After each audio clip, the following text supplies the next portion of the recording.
अब्बा जान कहने वाले राशन हजम कर जाते थे।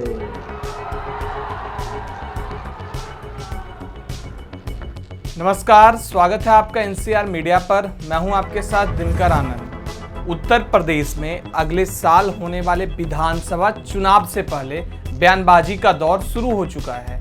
अभी सूबे में अब्बा जान को लेकर राजनीतिक जंग खत्म नहीं हुई थी कि अब चाचा जान की भी एंट्री हो गई है।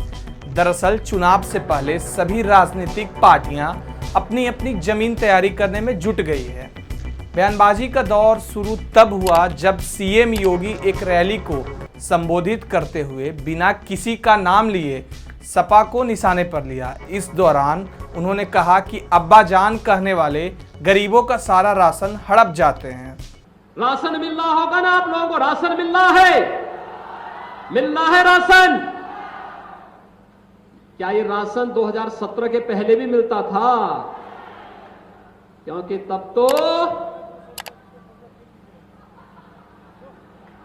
अब्बा जान कहने वाले राशन हजम कर जाते थे।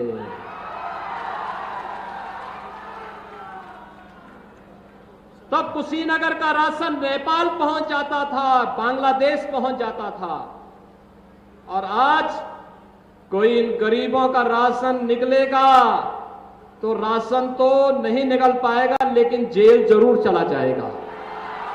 सीएम योगी के इस बयान के बाद सियासत गर्मा गई है और इसी शब्द के इर्द गिर्द जुबानी जंग छिड़ी हुई है। इसी कड़ी में भारतीय किसान यूनियन के नेता राकेश टिकैत ने हापुड़ में एक रैली के दौरान एआईएमआईएम प्रमुख असदुद्दीन ओवैसी को बीजेपी का चाचा जान बता डाला।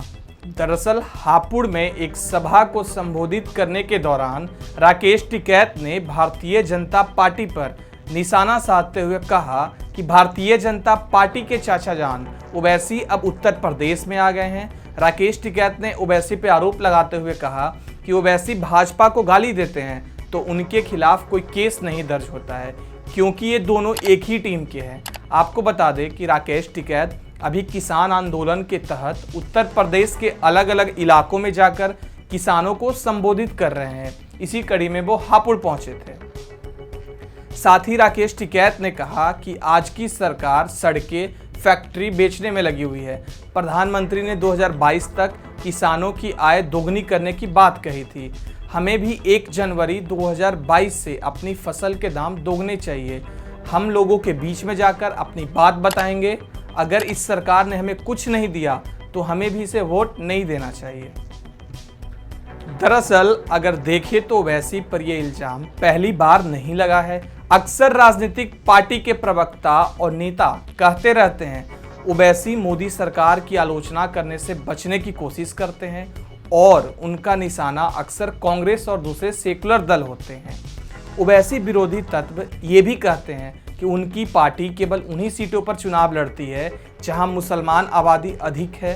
ओवैसी मुसलमानों की भावनाओं से खेलकर वोट हासिल करने की कोशिश करते हैं, जिसके कारण वोटों का बंटवारा होता है और इसका फायदा बीजेपी को होता है, जबकि सेकुलर पार्टियों को इसका नुकसान होता है। अब आप हमें कमेंट बॉक्स में कमेंट करके बताएं कि क्या ओवैसी सही में भाजपा की बी टीम है या नहीं। धन्यवाद।